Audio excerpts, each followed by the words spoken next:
Hi అండి, welcome to my channel. ఈరోజు మనం చేసుకుందాం బాదుషా. నేను చేసుకున్న బాదుషాలో 1 కప్పు గోధుమ పిండి, 1 కప్పు మైదా పిండి తీసుకొని చేసుకుందామండి. ఎలా చేయాలో మీకు చూపిస్తానండి. 1/2 స్పూన్ అండి బేకింగ్ పౌడర్, 1/2 టీ స్పూన్ వంట సోడా అండి.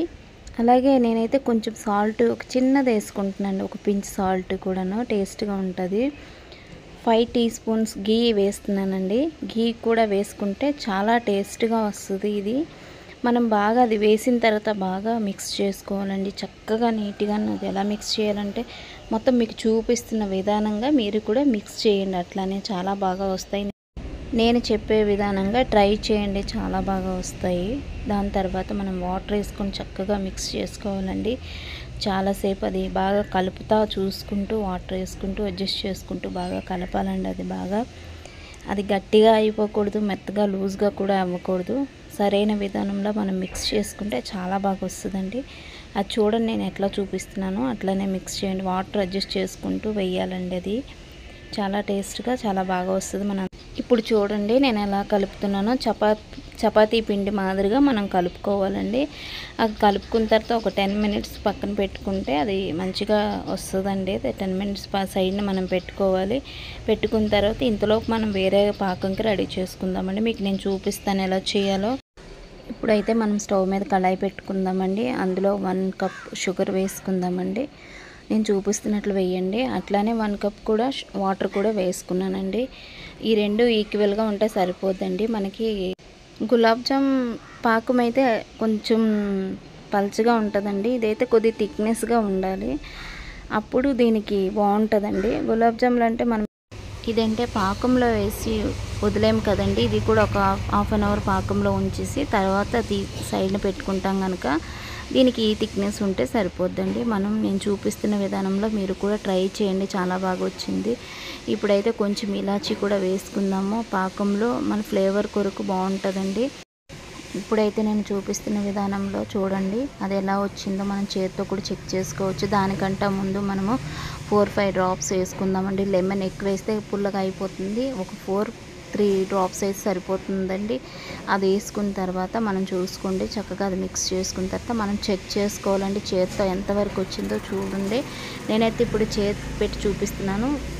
తీగ పాకం అవసరం లేదు, మనం అలా కొద్దిగా లైట్గా అలా అంటుకొని ఉంటే చాలండి పాకం. అది పక్కన పెట్టుకుందాము. దాని తర్వాత మనం స్టవ్ మీద ఆయిల్ పెట్టుకుందామండి. ఆయిల్ ఎక్కువసేపు మరగకూడదండి, కొద్దిగా సిమ్లో హీట్ అయితే చాలండి. సిమ్లోని అది చాలా హీట్ అయిపోతే కనుక ఇవి మాడిపోతాయి, లోపల ఉడకవండి. అది కొద్దిగా వేడైన తర్వాత ఒకవేళ చాలా ఎక్కువ వేడైపోతే దాన్ని ఏమో స్టవ్ బంద్ చేసేయాలండి.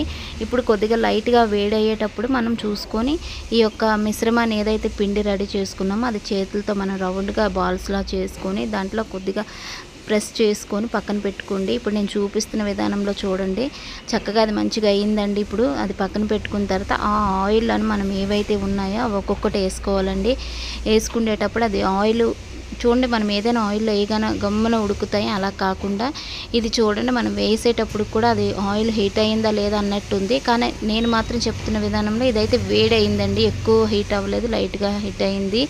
దాన్ని బట్టి మనం చూసుకుంటూ చేయాలండి. అది మనం సిమ్లోనే పెట్టి చేయాలి.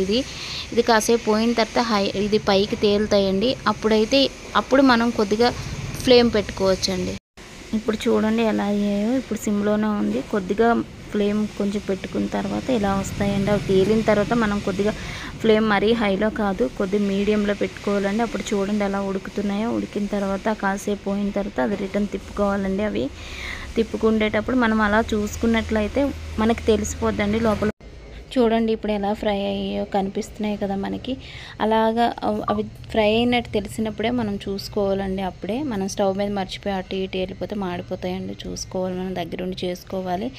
అవి చక్కగా ముందైతే పాకం మనం రెడీ చేసుకున్నాం కదా, వేగినవి అయితే తీసి అందులో వేసుకోవాలండి. అవి వేసి ఆ పాకంలో అటు ఇటు టర్న్ చేసుకోవాలండి. టర్న్ చేసుకునేటప్పుడు అవి ఒక హాఫ్ అన్ అవర్ అట్లనే ఉంచితే అది పాకం అనేది అందులోకి వెళ్తుందండి, చక్కగా సాఫ్ట్గా. అవి వెళ్ళిన తర్వాత మనం అయితే తీసుకొని సర్వింగ్ బౌల్లో సర్వ్ చేసుకోవాలి. ఇప్పుడు చూడండి, నేను చూపిస్తున్న విధానంలో ఇలా ట్రై చేయండి. బాగానే వచ్చాయి. నేను హాఫ్ అన్ అవర్ పోయాక తీసి సర్వింగ్ బౌల్లో సర్వ్ చేసుకున్నానండి. మీకు నా వీడియో నచ్చినట్లయితే లైక్ చేయండి, షేర్ చేయండి, సబ్స్క్రైబ్ చేసుకోండి. థ్యాంక్ యూ సో మచ్ అండి. Thank you.